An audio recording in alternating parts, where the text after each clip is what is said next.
Bom dia a todos. Já pode dar o sinalzinho aí quem já estiver conectado. Hoje já começou um pouco difícil aqui, mas graças a Deus conseguimos. O assunto é sério, o assunto é extremamente importante e parece que isso nos deixa, infelizmente, uma situação difícil, né? Amém? Então já estão entrando. Muita oração, amado. Eu conversei com um pastor lá, Martino Porcela, essa semana, muitos conhecem, né? E ele falou assim que ele também está dando uma série de estudos sobre o anticristo e sobre esse assunto que eu vou entrar hoje. Ele falou, Silas, eu tive que ligar para intercessão no ar, e ele fala assim que é só você ver meu vídeo lá, e eu pedi oração. Então eu já esteja orando aí, porque discutir este assunto que nós vamos falar aqui agora, sem mistificar, sem espiritualizar, sendo racional, prático, né? Realmente requer muita oração em função daquilo que nós entendemos. O que nós vamos fazer hoje, amado? Nós vamos fazer um histórico sobre o Oriente Médio, nós vamos dar uma passeada em alguns eventos principais e nós vamos mostrar algumas figuras que estão em grande ascensão e discussão no meio teológico com respeito a uma possibilidade, né, dessas pessoas terem uma questão muito forte ligada ao que nós chamamos do anticristo, tá bom? Senhor, nós colocamos desde já toda a rede de internet, toda a rede, todo o mecanismo que nós estaremos falando, traga paz, orientação e, acima de tudo, entendimento e graça, Senhor. Amém? Amado, em primeiro lugar, tá? Nós não estamos pegando Abraão, aliás, existe algumas questões que eu tenho até vontade de fazer, que é o estudo por onde que Abraão andou, quando Deus fala para ele, ó, esta terra que você está circulando aí, essa terra que você está vendo, eu te darei.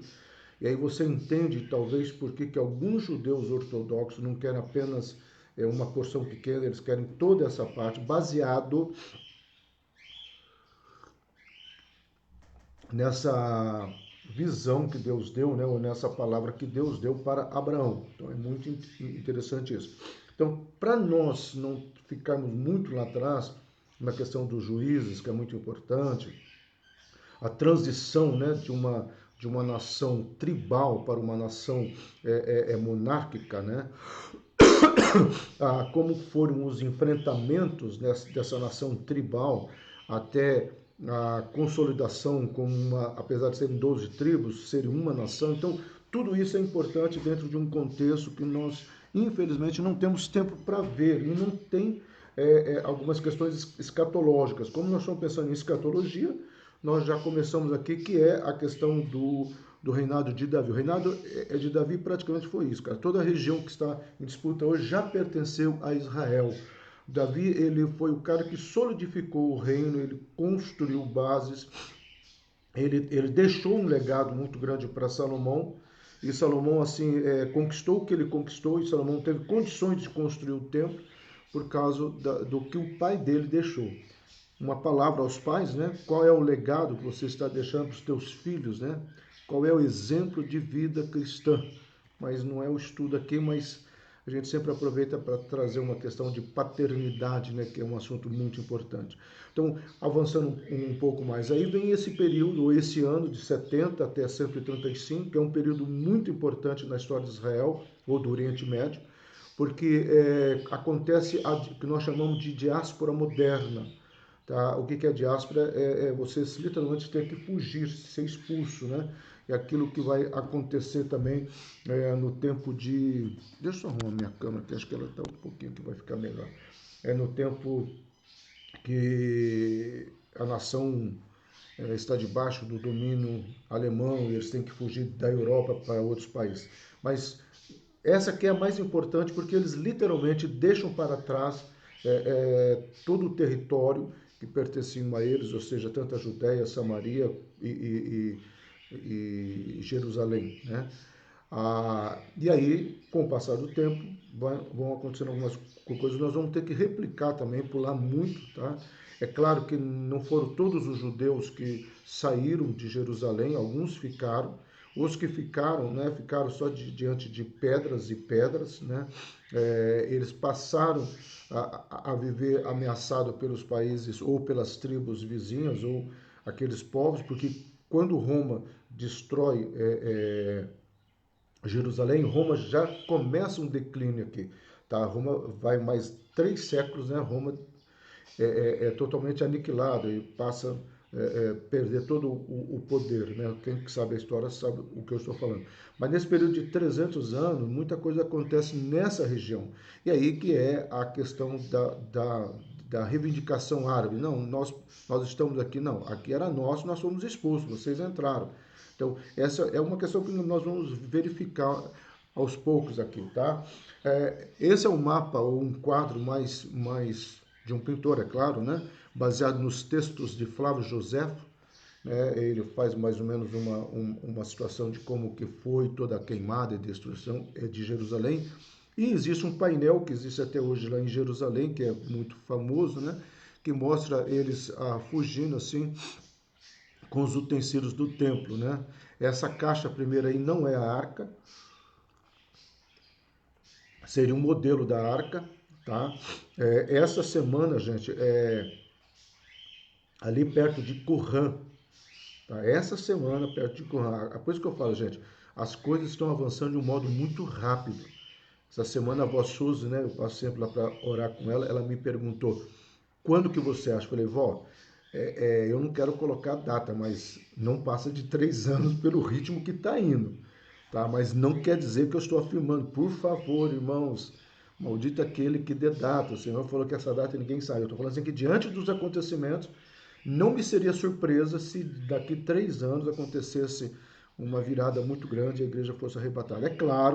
É claro que muitas pessoas, mas eu tenho muitas coisas para fazer. Eu também tenho, amado. Eu tenho uma eternidade para fazer lá no céu. Eu tenho uma eternidade para passear com os anjos, tenho uma eternidade para conversar com os apóstolos, com os profetas. Eu também tenho muita coisa para fazer. Mas esse quadro mostra por que é importante. Porque esse quadro foi um retrato, né, do que Flávio José pesquisou e viu que muitas coisas foram tiradas do templo. Por que eu estou falando isso? Porque semana passada, né, voltando à linha de pensamento, semana passada, porque hoje a tecnologia está avançando muito, gente. Eu já volto, eu pulo, mas eu volto, tá? Está avançando muito. E parece que alguns scanners, né? Eles conseguem hoje detectar metais a não sei quantos metros abaixo da Terra, tá? Então aquela coisa assim que ele vai percebendo que está, sei lá, metros abaixo da Terra. E ali de Qumran eles detectaram metais e um deles tem o formato de uma menorá. Nós sabemos que aquela menorá que está na Praça de Jerusalém não é a menorá original lá que foi feito no tempo de Moisés com Arão. Ela foi uma réplica para o templo de Salomão, tá? Mas a original parece-me que ela ficou perdida e fazia parte do templo de Salomão, mas não era peça, era peça importante dentro do Santo dos Santos, né? Essa menorá que está na praça em Jerusalém, inclusive eu estive lá, bati uma foto muito bacana, totalmente de ouro, né? Quem já viu lá está numa cúpula, né? A prova de bala e tudo mais, né? E essa menorá que está lá é a que Salomão fez. A menorá original ficava no templo de Salomão, mas com a destruição, quando o Tito invade, eles pegaram os utensílios principais e vão para a região de Qumran. Por isso que essa região da Jordânia e de Qumran é muito importante para a questão escatológica, a questão bíblica. Muitos papiros se encontram nessa região, tá bom? Avançando um pouco mais, amado. Então, o que é importante aqui? Você entender que toda a questão, tá, da fuga deles se deu pela Judéia. Tá? Tito cerca Jerusalém e eles vão fazer uma fuga, ou seja, eles vão sair da Judéia e ir para a Jordânia. Né? No segundo mapa ali eu coloco o trajeto deles. É muito importante, amado, lembrar da Judéia. Tá? Nós vamos falar daqui a pouquinho sobre essa Judéia e Teve uma madrugada que eu até acordei a Ângela, ficou meio brava, não sei, mas eu estava até pensando, na hora que eu estava dormindo lá, pensando alto sobre essa questão da Judéia, porque tem um texto que Jesus fala, aqueles que estiverem na Judéia, fujam daí. Ué, mas como é que vai fugir da Judéia? E daqui um dos slides eu vou falar um pouco sobre isso, que é uma impressão, não é revelação, sei lá, que eu tive, mas é muito importante. Então, essa diáspora moderna acaba, ou seja, ela termina quando Isaías 35 se cumpre, que é o retorno deles para Israel, que começa a partir de 1700, 1800, mas tem um pico maior a partir de 1900. Tá? Em 1909 foi feito o primeiro kibbutz e literalmente se cumpre essa questão aí. Então eles vão retornando. Nós vamos avançando, gente, então vamos lá. Isso aqui é muito importante. 636 árabes ocupam a Palestina e convertem seus habitantes ao Islã. Por que isso é importante? Veja aqui, amados. Olha só aqui. Maomé morreu com 61 anos, tá? Em 632, um ano antes dos árabes terem ocupado aquela região. Logo, a mesquita mais próxima para ele ser enterrado não era Jerusalém. Não existia mesquita em Jerusalém em 630, 600. Ela só foi construída a partir de 637. Então, o que nós estamos falando aqui, gente? Nós estamos falando de um roubo histórico. Quando eles falam que aquela pedra lá do domo da rocha, ela é uma pedra, porque Maomé, isso aqui é uma mentira, mas vai provar isso, né? Vai discutir isso. Todo mundo sabe. O mundo escatológico sabe, mas é aquela questão que você fala assim, ok, nós sabemos disso, e aí, como é que nós fazemos? Como é que nós discutimos isso? Tá? Então, assim, deixa eu só ver o negócio que parece que ainda está pegando aqui. Não. Ainda está pegando aqui, não, acho que não, né? Ainda está cortando um pouquinho, né, seu Silas? Mas amém, amado. Não, vocês não vão ser prejudicados, não, tá? Amém? Avançando um pouquinho mais, tá? 1517 é quando o Império Turco invade essa região. É muito importante isso, tá, gente? Porque a partir de 1517, olha, fazia 17 anos que o Brasil tinha sido descoberto. Ainda estávamos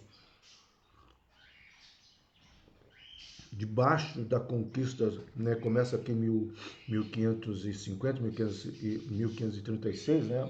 O início do que nós chamamos dos bandeirantes, os jesuítas ainda estavam ali formatando o que eles iam fazer com a catequização dos índios. Eu estou só mostrando, enquanto isso está acontecendo no Brasil, lá está tendo uma guerra e uma guerra de império, tá? Então, quando o Império Turco, Otomano, invade toda a região do Oriente Médio, mudando aquela estrutura, tá? É importante isso, mas não a questão escatológica, ela tem um peso que nós vamos acompanhando aqui. Então, tá bom. Aqui é muito importante, gente. 1897. 1897, gente, o Brasil estava ainda fazendo saneamento no estado de Niterói, Guanabara.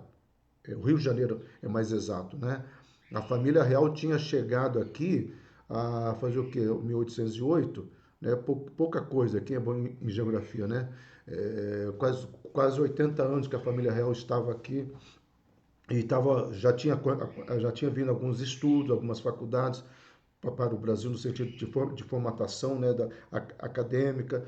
Enfim, enquanto o Brasil está nesse momento aí, ainda deixando a visão de colônia para começar a pensar, né, como nação, como república, né, lá a coisa já estava muito mais avançada. Eu estou fazendo isso só para vocês terem uma ideia de tempo. Porque às vezes nós precisamos entender, amado, mas a Europa é tão linda, a Europa tem isso, mas a Europa é muito velha. Foi a Europa que nos descobriu, Portugal e Espanha, que colonizaram as Américas, estão lá na Europa. Tá? Então, nós precisamos entender isso. Eu me lembro que uma vez, não sei se foi a Khadija Malik, falando, nossa, mas Curitiba tem tanta coisa e Uberlândia parece que... Curitiba está com 300 e poucos anos, Uberlândia está com muito menos, a metade quase. Então, assim, imagina um adulto e uma criança. Nós precisamos entender isso aqui, tá? E aqui começa o Estado judeu, tá? A criação do Estado judeu. E aqui começa uma briga na Europa, a Europa começa a se fortalecer. Por isso, alguns estudiosos colocam que a guerra de Hitler foi muito por causa do sionismo que começa a nascer aqui na Europa. Nós não estamos falando sobre o sionismo, tá? Mas o sionismo é um braço de sustentação de Israel até hoje. Todo judeu no mundo entrega 10%, tá, dos seus rendimentos para Israel ou para o projeto sionista. Hoje, grandes empresas dão 10%. Se você vê, vamos pegar uma empresa H Externa, que é de joia, 10% do faturamento vai para Israel. E eles são rígidos nos dízimos. Sabe por que eles são rígidos nos dízimos? Porque eles entendem que ali está uma conexão de uma bênção. Então, por isso a fidelidade deles, tá? Muitas pessoas perguntam assim, pastor, por que o judeu é rico? Por que o judeu é próspero? O judeu, ele é rico, ele é próspero porque ele obedece, ele não questiona. Nós que questionamos, tá? Avançando um pouquinho mais, tá? Aqui, gente, é muito importante, aqui começa o cumprimento, já na entrada do século XX, né, 1909, começa o cumprimento de Isaías 35, a primeira fazenda coletiva, que eles vão chamar kibbutz, que em hebraico significa flor de milho, ou flor do ermo, tá? E ó, como é que fala o texto de Isaías? A flor do ermo florescerá, entendeu? E o deserto dará os seus frutos. Como o deserto vai dar os seus frutos? Quem foi para Israel sabe que isso aqui é uma coisa assim impressionante, impressionante, quando você começa a ver o que isso significa na prática, né? Em 1917, gente, isso aqui foi uma coisa que o Israel levou muito tempo para assimilar isso, né? É claro, nós estamos aqui no final da Primeira Guerra Mundial, né? O conflito na Europa exigia que o Reino Unido desse mais atenção para a Europa do que o Oriente Médio, mas os judeus se sentiram traídos aqui, entendeu? Por quê? Porque quando o Reino Unido passa a controlar a Palestina e declara os judeus direito de morar no local, eles simplesmente declararam, eles não fizeram nada. Talvez a grande gratidão que se tem pelo Brasil é que o Brasil pagou um preço, né? Vocês sabem disso. Mas 1917 é muito importante porque está tendo a Revolução Russa. Os czares, né, estão ali lutando, brigando, e é o que o Putin tenta ressuscitar hoje, a era dos czares, né, mãe russa. Né? Então, é muito importante você ter uma visão do que está acontecendo no mundo. Né? Aqui nós estamos ainda já tentando encontrar o que é uma democracia no Brasil. Nós temos algumas questões trabalhistas sendo vinculadas no Brasil. Não quero falar muito sobre o Brasil, mas só para vocês terem uma ideia, né, do que acontece. Porque quando você vai estudar história, a coisa mais importante do estudante de história é ele ter uma visão geopolítica. E nós estamos estudando a Bíblia, isso é importantíssimo, você ter aquela visão geral. O que está acontecendo aqui, o que está acontecendo ali. É muito importante o que está acontecendo na Rússia, tá? Porque com isso vai forçar o Reino Unido a deixar os judeus a ver navios. É uma mágoa, conforme eu falei, mas hoje os Estados Unidos está suprindo esse papel. Lembrando que os Estados Unidos foi colônia da Inglaterra, do Reino Unido. Tá? E lembrando que quem foi para os Estados Unidos não foram os marginais, né? É claro, tinha os condenados, né? Se você for ler a história do Pilgrim, né? Aquele navio primeiro que chega lá na região de Cape Cod e nas ilhas Haiandes, aquela região ali, né? Principalmente de Cape Cod, você vai ver que esse navio trouxe alguns condenados, sim, mas muitos judeus, chamados judeus fugindo, né, da pressão que existia sobre eles na Europa. Então, quando você olha para essa nação americana, tem na sua base toda uma questão bíblica. Então, a base dela é uma questão bíblica, tá? Avançando assim, 1936, tá? Essa é a primeira guerra, tá? O mundo ainda não tinha praticamente entrado, né, num conflito mundial. Estava acontecendo algumas questões da Polônia e na Tchecoslováquia, mas os árabes, não sei se eles, aproveitando isso, eles tentam expulsar esses colonos. Olha só os termos, e você vai em qualquer livro de história, ele está registrado como colonos, ou seja, ainda não é uma nação, não, é um grupo de pessoas que estão ali. Era essa questão. Mas aqui é muito importante, gente. Com o término da Segunda Guerra Mundial, começou-se a pensar de uma visão geopolítica. Tá? E aí é criado a ONU, é criado a NAFTA, é criado o Estado europeu, né, a União Europeia, é criada uma série de coisas. Então, muitas questões, né, que nós vamos estar falando sobre a grande ordem mundial, praticamente nasce aqui. Nós já falamos num dos estudos sobre esse tema específico, né, como é que, principalmente a nação americana, ela vai interessada, e eu até citei uma série, né, The Hunter, lá do Prime, né, que mostra exatamente os alemães que foram sequestrados e levados para os Estados Unidos, e eles que eram os pensantes, o von Braun, né, com seus foguetes, né, que vai dar. Então, usaram o rejeito plano e o Reino Unido decide retirar da região. Então, se lá atrás eles deixaram haver navio, aqui o Reino Unido falou, lava as minhas mãos, nós saímos. E aqui a ONU resolve, então, já que ninguém vai fazer nada, nós vamos fazer alguma coisa. Amados, conhecendo a ONU, eu não sei se ela pensou que ia tomar esse rumo. Nós vamos ver daqui a pouquinho uma situação que todas as vezes que se levanta contra Israel, Deus vira o jogo, tá? Então, tipo assim, nós queremos que você devolva esse sanduíche. Um exemplo, tá, gente? Aí Deus vira o jogo, tá? Ele, além de ficar com o sanduíche, ele ganha, o judeu ganha o refrigerante do outro. Ou seja, sempre ganha. É interessante isso, porque vocês vão ver o que eu estou falando daqui a pouquinho, tá? Então, após a declaração, amado, de independência de Israel, 14 de maio de 1948, o Brasil esteve envolvido com isso, Egito e Síria, olha, Egito, Síria, Iraque e Jordânia enviam tropas para reprimir os judeus. Quem quiser saber mais sobre isso, no YouTube tem muitos documentários sobre soldados da o Egito aqui ainda não tinha feito acordo de paz. O Egito vai fazer um acordo de paz por causa do canal de Suez, mais para frente, em 1950, tá ok?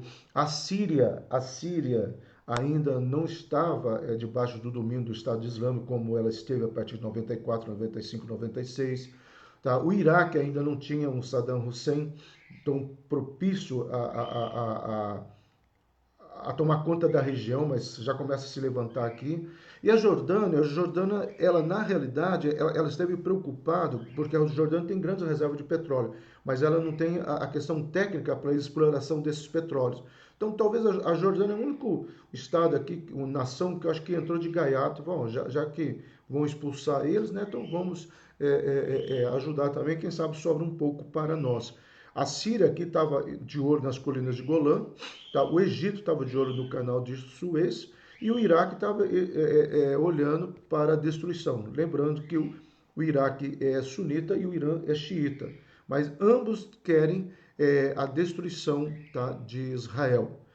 Os judeus vencem a guerra, amado, em 1949, e eles tinham pouca parte e eles ficam com 75%. Aqui que eu falo, ó, eles estavam satisfeitos com um pedacinho de terra que eles estavam. Eles falaram, é isso aqui, nós estamos, tá bom para nós, o importante é nós estamos nessa terra. Só que para se defender, o que eles fizeram? Enquanto nós não fecharmos, principalmente a entrada da Cisjordânia, nós sempre seremos ameaçados. Então, qual que é o lema de Israel hoje, principalmente nos dias de hoje? Se tiver uma fumacinha, nós vamos lá e vamos apagar, não vamos esperar aparecer o fogo. Tá? Nós vamos se defender antes para não vivenciar. E principalmente a geração que está ali. Né? Uma foto que eu mostrei para a Ângela, muito bacana, que mostra as mães, né, e as avós indo para o campo de concentração e as filhas de cada uma delas, né, porque é uma flechinha identificando.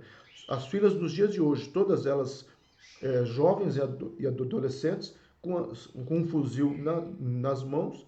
Lá a mulher serve o exército e a mulher é treinada a partir dos 15 anos, de 15 anos de idade, elas são treinadas a se defenderem com armas caso haja uma guerra. Tá? Literalmente, vigiai e orai. Eles oram, mas eles oram com uma arma na mão. Muito engraçado eles chegando lá no Muro das Lamentações para orar com um fuzil atrás, né? Pendurado. Ou seja, nós estamos orando, vigiar e orar. Eles, literalmente isso. Tá? E embaixo estava escrito o seguinte, nunca mais. Que está servindo nunca mais o quê? o que os nossos avós permitiram, nós nunca mais vamos deixar isso, tá? O resto do território passa a se chamar Cisjordânia e é incorporado pela Jordânia e a faixa de Gaza que fica com o Egito. Tá? E aqui há uma troca para Cisjordânia, deveria ficar com o Egito, mas pela proximidade com a Jordânia, tá?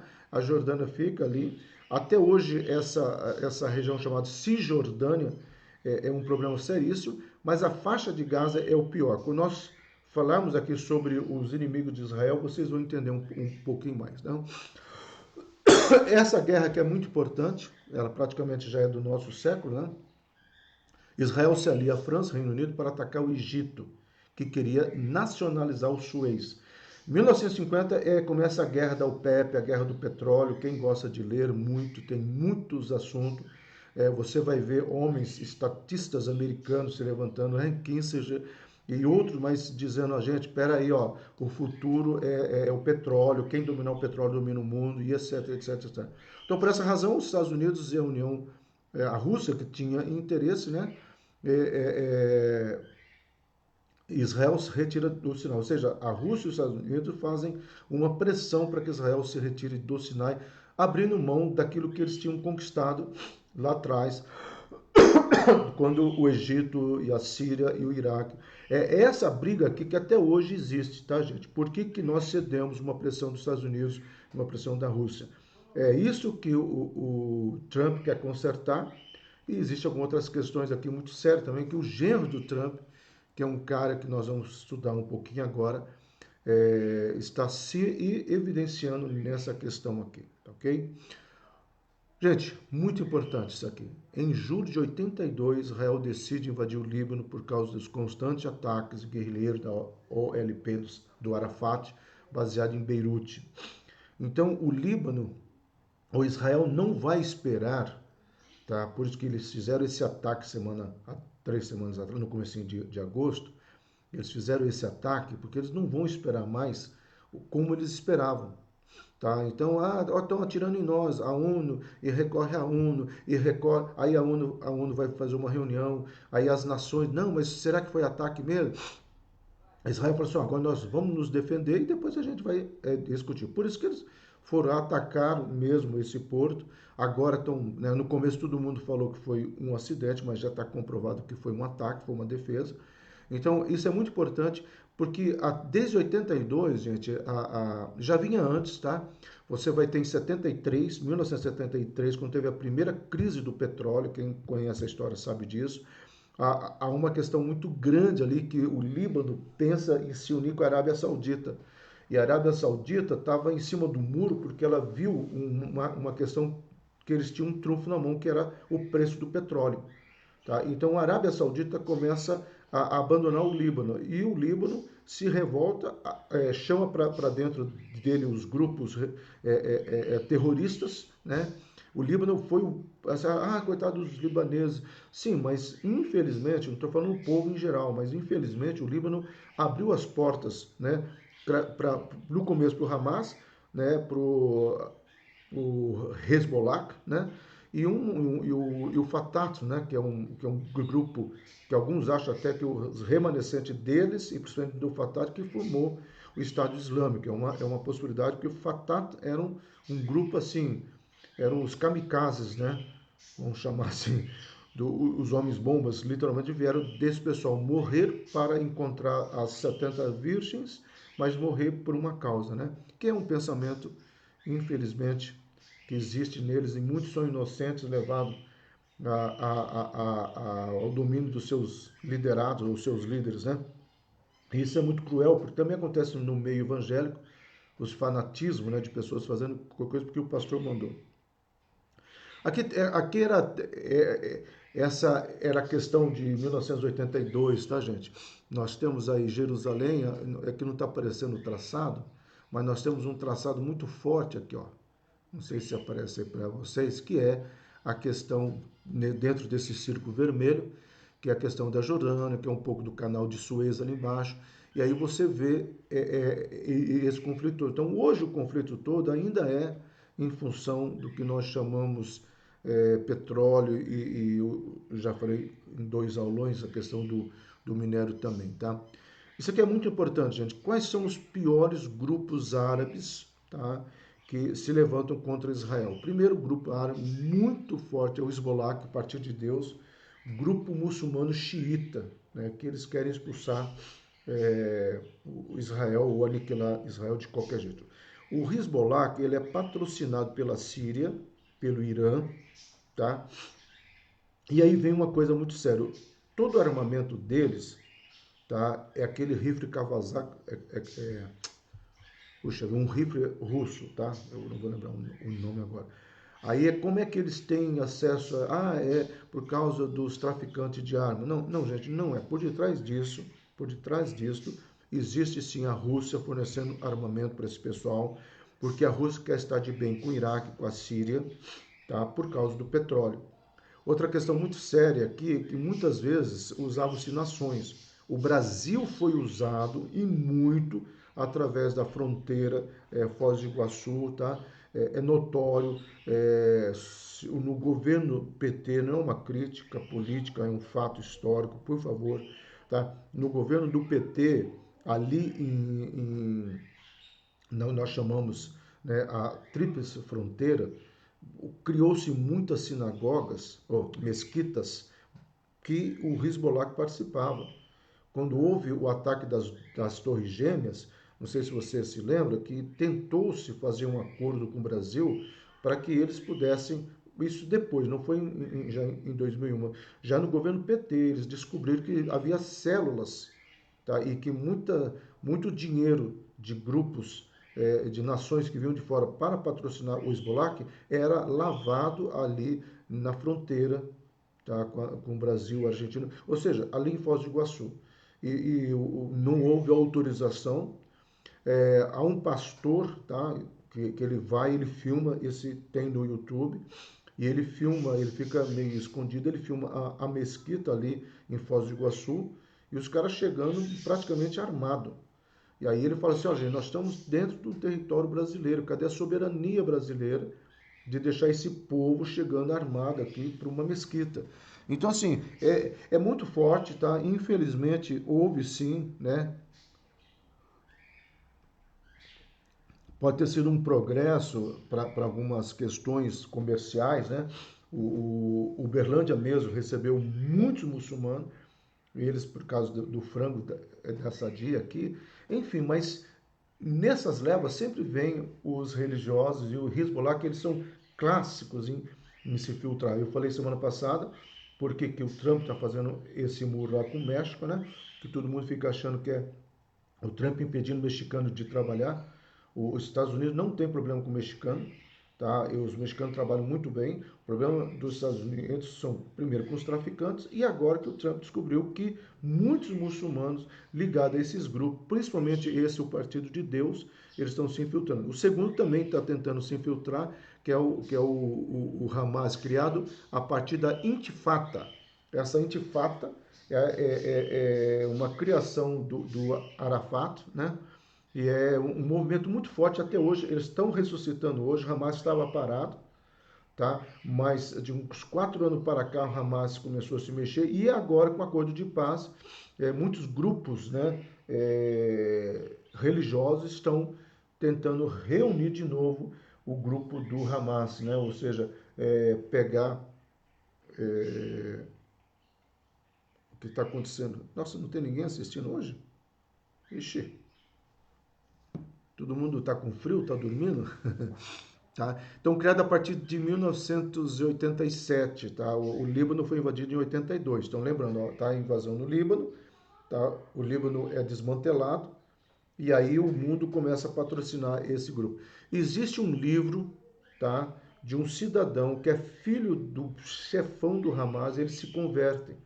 Ele vai estudar para os Estados Unidos. Você sabe que muitos desses pessoal, o Bin Laden estudou em Londres. Ele estudou na...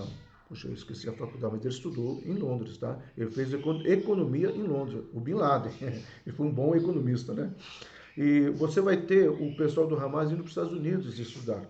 E dentro deles vai o filho do líder. Só que lá, e aí fala assim que evangelizar em faculdade não funciona. Por isso que no Brasil Por isso que no Brasil foi proibido falar-se de religião nas faculdades, pode falar de maconha, de sexo, droga e rock and roll, mas não pode falar de maconha, tá? Afinal de contas, né, ali, como a UFO diz, ali é um estado livre, entendeu? E nem polícia pode se meter aqui, né?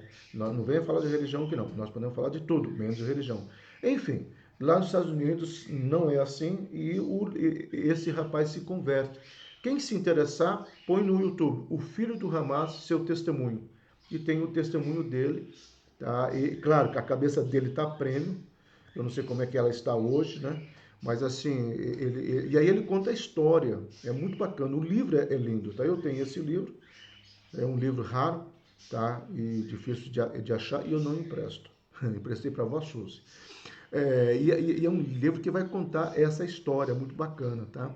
E o Jihad, gente, que é uma facção islâmica, também grupo palestino contra a paz com Israel, sediado na Síria. O Jihad é cruel também na sua estrutura bélica, na questão, não apareceu ali embaixo, mas para você estar contra a paz com os judeus e sediado na Síria. Tá? Toda a guerra islâmica que o pessoal, principalmente do Estado Islâmico, tentou fazer, foi a partir desse grupo aqui, tá? O Jihad. E o Jihad, ele é fanático, gente. Dois grupos fanáticos, o Hezbollah e o Jihad. Nós não sabemos quem é mais, tá? Porque os dois... O Hamas é aquele garotinho que fica no meio e se um bater, ele vai bater atrás também. Se bem que o Hamas promete muito por causa desse acordo de paz, tá, gente? Então, avançando um pouquinho mais, tá? Essas atuações, né, na faixa de Gaza, você vai ter o Hamas atuando, você vai ter lá perto da colina de Golã o Hezbollah, e você vai ter aqui em Jerusalém misturado o Jihad. O Hamas também entra muito em Jerusalém, em 1994 para 95, eles entraram numa pizzaria, estouraram a pizzaria lá, tá? Eles usam bomba com pregos, é terrível, porque as pessoas que não morrerem pelas bombas, elas são muito machucadas, e o prego se espalha, né? Então, mesmo que a abrangência e a destruição é maior, tá ok? Avançando um pouco aqui, gente, é só um mapinha mais atualizado. Esse mapa é importante para você entender o que vai acontecer, tá? Agora nesse tratado de paz. E nós entramos num assunto muito importante, que é a proposta, né, feita por esse cidadão chamado Jared Kushner. É um nome que a gente tem que guardar e ficar atento nas CNNs da vida quando aparecer. Então, nós mostramos no aulão passado um outro mapa, né? Inclusive é um mapa que o Habas, Mahomet Habas, segura nas mãos lá na ONU. Tá? Esse aqui é um desenho, né? Mais ou menos um esqueminha como que vai ficar. Lembrando que nós já explicamos, né, que onde está de vermelho, aqueles pontos são assentamentos. E aqui, gente, vem uma coisa muito interessante. Quem conhece Israel sabe que aonde estão os maiores assentamentos é a chamada Judéia. Só que ali, gente, nessa cor marronzinha clara, são os judeus. Tá? Os judeus estão todos ali. Só que a concentração deles está onde? Onde estão esses pontinhos vermelhos, tá? Assentamento israelense. Então você tem muitos judeus na Judéia. Só que a Judéia está dominada por quem? Pela Palestina. No Tratado de Paz, a Judéia vai ficar com a Palestina ama o Hamas, a Palestina ama Hezbollah, e a Palestina também quer a destruição de Jerusalém. Veja só, o que me fez acordar de madrugada, que eu estava pensando, até acordei aí.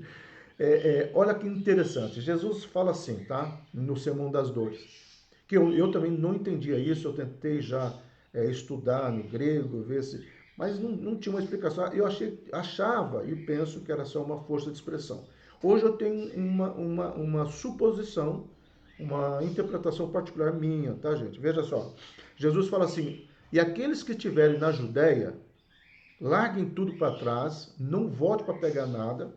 Tá? Aqueles que estiverem na Judéia, sumam daí, nem vão para casa. Ué, mas por que a Judéia? Tá? Se a coisa está acontecendo em Jerusalém, eles tinham mais que ficar ali da Judéia, se esconder e ver o que o mundo vai fazer para ajudá-lo na questão do anticristo. Mas se a Judéia é dominada pelos palestinos e nesse acordo de paz passam a ser deles, É como se Jesus já estivesse prevendo isso. Vai chegar um tempo que toda a Judéia vai estar domínio, né, de uma nação que vai odiar vocês. Então, quando o anticristo se manifestar, porque ele fala ali, quando o anticristo se manifestar, vocês que estão na Judéia, sumam daí. Então, olha só, é como se Jesus já estivesse, essa é a minha interpretação, gente, por favor, já falando desse acordo de paz aí, que é proposto por esse Jared Kushner. Quem que é esse Jared Kushner? Aqui é uma questão séria. Jared Kushner é exatamente esse cidadão aqui, ó, esse jovem, né, sorridente, é ele que planeja tudo para o Oriente Médio hoje, tá? Quem é ele? Vamos lá. E ele comprou, tá, as duas torres que pertenciam aos Rockefeller, inclusive essa torre está em frente ao banco principal dos Rockefeller. Coincidentemente, tem esse número que ele coloca ali para todos saberem e verem, 666. Coincidência? Ok, pode ser uma mera coincidência. Então vamos lá, gente. Esse cidadão, quem que é esse cidadão? Esse cidadão é casado, tá, com a filha do Trump. Esse cidadão é judeu ortodoxo. Esse cara que tá, opa, desculpa, gente. Esse rabino que está aí é o rabino super ortodoxo. E o Kushner, ou Jared, né, é fã de Catarina, inclusive frequenta a sinagoga, que ele constantemente vai para os Estados Unidos. Ele é daquela linha do terceiro templo, e ele prega constantemente em Nova York, constantemente ele fala sobre o terceiro templo, e coincidentemente, esse acordo de paz, se você vê ele ao longo, né, dessa história, você vai ver que existe sim uma possibilidade muito grande de haver um acordo de paz aí. Lembrando, gente, que nós temos algumas possibilidades, né, ou duas principalmente. Primeiro, é de se descobrir que os Maomé não têm direito àquela sinagoga, aquele Domo da Rocha, e haver algum acordo, e não tem mesmo, nós vimos lá, ele morre em 1631 e a sinagoga, a mesquita é feita em 1636, quer dizer, quanto tempo depois? 1633, né? Ou seja, praticamente 2 anos depois da morte dele. Tá? Como ele era um profeta, ele tinha que ser enterrado em alguma mesquita. E geralmente se enterrava na mesquita mais perto. Tá? A mesquita mais perto estava no Egito e não ali, tá, gente? Mas tudo bem, vamos lá discutindo isso. Aí tinha uma na Jordânia também, que seria uma provável. Então ele tinha duas opções, tá? E a outra questão é aceitar construir o terceiro templo ao lado, né, do Domo da Rocha, e que já tem a igreja católica ali, que é do domínio do Vaticano, o Vaticano domina só essa igreja. Nós teríamos ali as três religiões, a cristã, tá, a islâmica e a hebraica ou a judaica, tá, okay? Que são as principais, tá, ok? Essa é uma frase dele, né? Estamos totalmente comprometidos com uma solução de 2 estados. Olha só, ele partindo daí, baseado no direito internacional, nas resoluções do Conselho de Segurança e da Assembleia Geral da ONU e nas fronteiras de 1967. Quem tiver curiosidade, põe no Google Fronteiras de 1967, resolução da ONU. E aí você vai ver o quanto que a ONU, desde esse período, ela tenta propor essas três religiões, ela tenta propor que Israel ceda alguma parte do território. Israel está de acordo para ceder. Esse cidadão está muito influente, o Netanyahu está em baixa. Você sabe que foi descoberto corrupção no governo dele. O judeu não aceita isso. Então se discute se é ele que vai continuar no poder ou o Likud, que é o partido dele, vai colocar uma outra pessoa.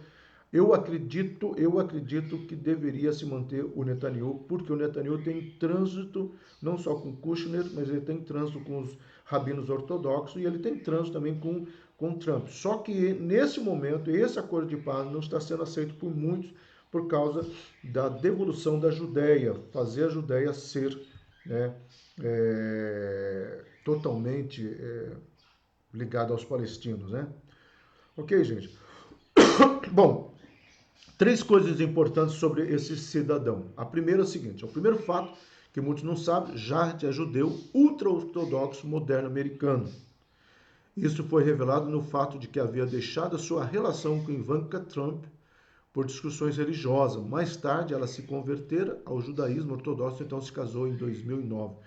Eu ia até trazer uma foto do casamento com uma das exigências que aquele rabino, olha a influência daquele rabino sobre o Jared, é o seguinte: você só vai casar com ela se ela se converter ao judaísmo. Gente, o Trump, a família Trump é presbiteriana. É presbiteriana. Tá? Se converter ao judaísmo ortodoxo significa esperar o Messias. Tá? E o Jared, ele nesse momento que ele, 2009, 2007, quem gosta de história, em 2007 o pai dele entra numa sinuca, tá? E em 2008 tem um cash da bolsa e ele perde muito dinheiro. Então, o casamento dele com a filha do Trump quase que era um acordo político, era uma coisa quase que necessária. Tá? E para a sobrevivência do império dele, do que o pai dele construiu. O Jared é de uma família polonesa que imigrou da Polônia na Segunda Guerra Mundial. Tá? E eles começaram ali na área de construção e eles chegaram a ser uma época um grande concorrente do Trump. O Trump trabalha com grandes incorporações e construções. Tá? Então, ele poderia, não, vou casar aqui, não importa, né? Porque para mim vai ser quase que um acordo financeiro. Mas o rabino fala para ele, não, você não vai fazer isso, e ele se submete. É uma informação pequena? Não, é uma informação muito grande. Porque hoje a Ivanka está sendo, ela tem aula 2 vezes por semana, é só pesquisar na internet com esse rabino, e quando ele não pode fazer, ele coloca o outro tutor dele, que é um outro de barba bem grande também, que é famoso ali, para ensiná-la exatamente, desde 2009, já fazem alguns anos que ela está sendo disciplinada de 2 vezes por semana, é muito tempo, gente. Principalmente com a agenda que ela possui, tá? Outra informação importante aqui que eu pegou de novo, gente, eu preciso ver como é que eu faço aqui, tá? Outro fato muito importante que no mundo se conhece é o significado do seu nome em hebraico, que é Jar, ou seja, aquele que domina sobre. Lembrando que Jad foi o pai de Enoque, né, na Bíblia, né? Então, aquele que domina sobre, olha o nome do cara. Então, e ele tem um domínio, gente. Há uma cena que eu não quis pôr aqui, porque muitas fotos que eu tenho, que o Trump está assim, é um vídeo, né? E o Trump de repente ele vai por detrás do Trump, fala um negócio no ouvido, literalmente o Trump põe a mão assim, faz aquela cara, né? A la Trump, né? Que é uma cara totalmente dele. Parece que dá a impressão que ele engoliu a situação e ele muda ali na hora. Então, assim, as pessoas questionam aí. E o mais ainda, gente, que também não vai aparecer, infelizmente, mas eu vou ler aqui, o mais assustador de todos os fatos sobre Jared Kushner é o número do edifício que ele comprou na Quinta Avenida em Nova York, onde está Wall Street. O número é 666 e está localizado bem em frente ao edifício do maior bilionário judeu, John Jefferson Rockefeller. Lembrando, gente, que Rockefeller é o cara que prega descaradamente a nova ordem mundial, prega descaradamente o terceiro templo e prega mais a destruição do pobre. Ele fala assim, é muita gente para comer. Henry Kissinger repete uma frase dele, gente, em 1979, quando o Ayatollah Khomeini deu aquele golpe no Irã, e o Kissinger estava no meio desse confronto, né? E ele fala assim, gente, nós precisamos entender que o mundo está mudando. E ele vai falando uma série de coisas religiosas, de repente ele fala assim, e lembrando, né, gente, tem muita boca para comer e pouca comida.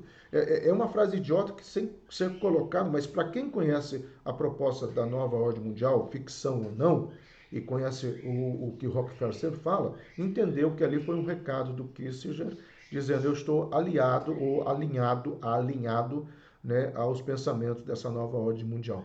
Que é uma questão importante, gente, porque para você pensar assim, para a Bíblia se cumprir, um líder político, um líder religioso, que vai ter domínio mundial, tá? Esse cara tem que ter uma ordem muito grande por detrás, econômica, política e bélica. Não tem como simplesmente, gente, eu resolvi ser o anticristo, eu quero agora mandar nos Estados Unidos, mandar na União Europeia, mandar em todo mundo.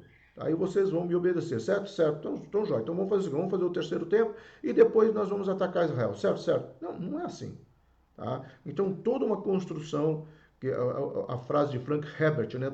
Planos dentro de planos dentro de planos. Ele é a favor de um grande acordo religioso entre as fés, ao cara que ao Trump lá, quase meio que assustado, né? Cara, você tá aí. Foi ele que levou o padre Francisco lá para a Casa Branca, tá? Foi ele que abriu. Lembrando que, como presbiteriano, tá? Os presbiterianos dos Estados Unidos, principalmente na região de Massachusetts, tá? Ou no estado de Massachusetts, eles se levantaram contra a Igreja Católica por causa da pedofilia. Tá? Muito que se fez de pedofilia aconteceu ali na região, principalmente em Boston.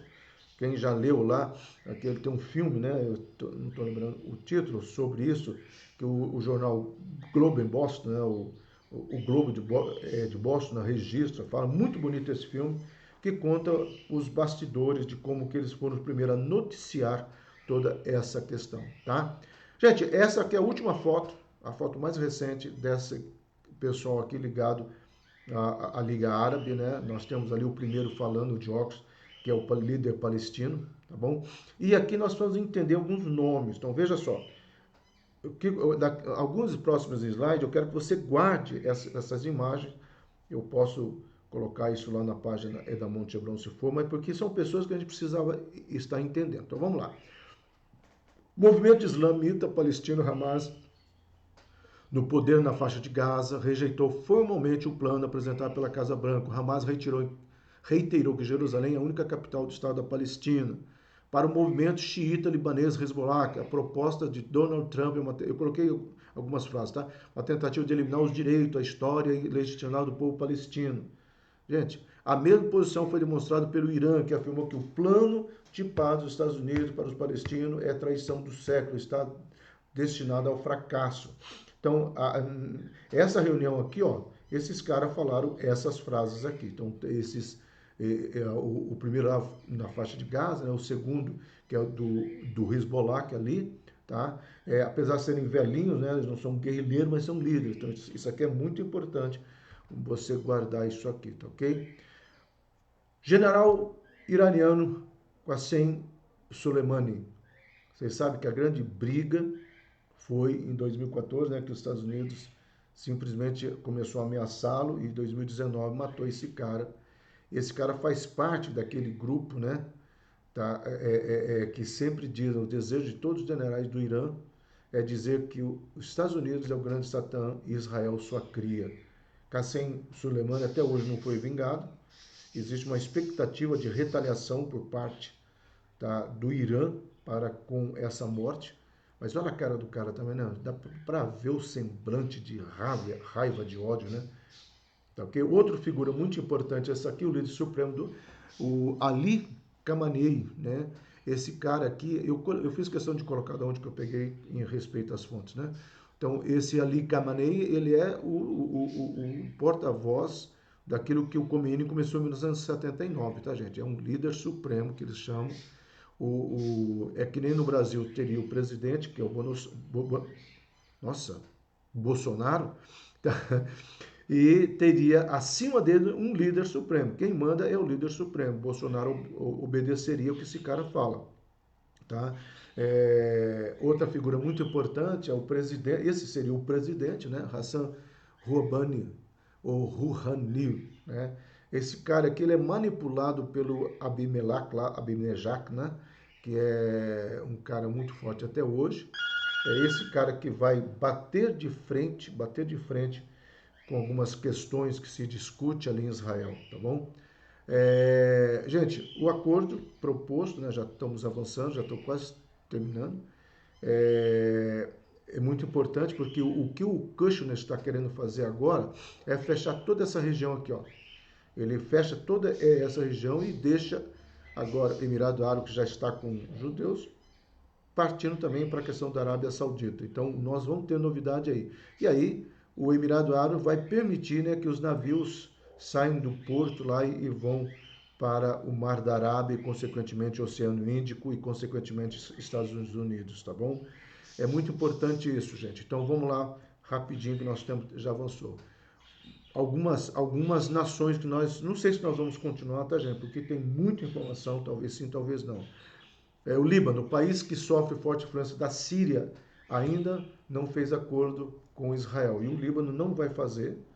Então, o Líbano deixa o pessoal colocar o seu arsenal bélico ali, principalmente a Síria, tá? Por quê? Porque qualquer míssil atirado do Líbano atinge Israel, tá? Outro país também, né, que é a Síria, né, mantém negociação de paz. há 4 anos com Israel, tá? Eles estão nessa pendeca, mas não cedem. Eles estão reivindicando até hoje as colinas de Golã. Nós estudamos ao longo passado o que é essas colinas de Golã, o significado bélico e o significado histórico, tá? E o significado de sobrevivência também, né? Os principais grupos radicais palestinos têm sua sede em Damasco. Ó, gente, eu quero fazer paz com você, mas eu vou manter os teus inimigos aqui, vou sustentá-los, vou dar comidinha para eles, vou dar arminha para eles, tá? Mas nós vamos fazer as pazes. Quer dizer, passa a ser ridículo esses acordos de paz, principalmente a Síria. Lembrando, gente, que a Síria está se reerguendo e ela vai se reerguer mais, tá? Ela quase se perde para o Estado Islâmico, tá ok? Esse próprio pessoal que ela apoiou, que ela colocou lá dentro, tá? Principalmente esse pessoal se revoltaram. Então eu não sei qual vai ser a atitude da Síria agora nos próximos anos com esse povo. Talvez vai demorar uns 3 anos para se manifestar algumas coisinhas, mas se Cristo não vier antes, tá? E por quê? Porque por enquanto a Síria está sendo sustentada pela Rússia. A Rússia está bancando muita coisa ali. Se bem que a Síria tem os seus recursos, tá, gente? O petróleo ali também é muito grande. Aliás, essa região toda ali tem petróleo, tá? Outra questão importante é o Iraque, né? O Iraque, eu resolvi botar esse versículo, porque subiu contra ela uma nação do norte. Gente, essa nação do norte que sobe contra o Iraque, até então não tinha se cumprido. Muitos acreditam que quando, em 1991 para 1992, a guerra do Golfo, né, que o Bush vai fazer contra o Iraque, foi um cumprimento desse versículo de Isaías 53. Jeremias 50, versículo 3, desculpa. Tá? O texto inteiro de Jeremias 50, quase nada se cumpriu ali. E tem muitas coisas que vão se cumprir ainda em Gog e Magog. Só que tem só versículos soltos, né? Jeremias era um profeta diferente. Diz de Isaías, ele teve muitas crises, ele ficou preso, entendeu? Porque ele falava a verdade, Deus mandava ele falar, ia preso. Ele questiona muito, só que ele foi um dos caras que teve, como Isaías, uma visão, e Ezequiel também, mas uma visão geopolítica muito forte. Tá? Nós temos Daniel, nós temos Jeremias, nós temos Isaías, nós temos Ezequiel, os 4 caras que tiveram uma visão geopolítica para a época muito avançada, tá bom? Veja só o versículo 46, o último versículo, tá? Ao estrondo da tomada de Babilônia estremece a terra e o grito se ouviu entre as nações, né? Quando Saddam Hussein foi tomado, foi preso, todo mundo bateu palmas, até a ONU e etc, etc. Então, eles acreditam que quando Saddam Hussein, eles se lembram, né, ele foi achado dentro de um buraco lá que ele estava se escondendo, e o mundo inteiro bateu palmas e houve aquela alegria, manifestação, foi o cumprimento. Então, eles acreditam que do versículo 3 em diante, todo Jeremias é para o Iraque. Eu acho difícil colocar só para uma nação, tá, gente? Mas tem muita coisa ali que aconteceu e tem muita coisa a ver, tá bom? Muita coisa importante é o Irã. O Irã entra na história bíblica e profética ainda como a Pérsia. O Irã é a antiga Pérsia. Tá? E o Irã aqui você vai ter, quando você fala em Pérsia, você vai ter muita história por detrás para se falar. Ok, gente, nossa, já avancei muito, vou parar por aqui, mas o Oriente Médio tem muitas questões. Guardem esse nome, o genro do Trump. Nós temos talvez a expectativa de que ele vai ser alguém muito forte no patrocínio do anticristo. Existem muitos estudiosos, no Brasil muitos também, o Lamartine Porcela, o pastor Antônio, que esqueci o sobrenome dele, é conhecido pelo sobrenome, mas enfim, muitos caras sérios em escatologia que eles estão arriscando, eu não vou arriscar, dizer que esse cara é o anticristo. Tá, okay? E que ele vai ter que se unir com Macron. Ou seja, hoje Estados Unidos e França não estão muito alinhados. Então, se de repente esse cara já procurou o Papa Francisco, esse cara procurar o Macron, tá? Não sei.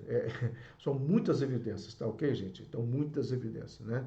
Eu termino dizendo o que eu falei para vocês essa semana. O mundo está caminhando para o máximo 3 anos. Não sei se vai acontecer. Eu acho que não, porque tem muita coisa. O 5G vai ter que estar muito bem formatado. Essa questão, né, de uma ordem social também. mas a coisa está caminhando muito forte, muito rápida. E hoje em dia, gente, é que nem a internet, uma informação é assim, tá bom? Desculpe o horário avançando, Deus abençoe, que realmente não vi ninguém se manifestar, não sei quem que assistiu, mas enfim, que Deus abençoe a todos nós em nome de Jesus, tá bom? Um abraço.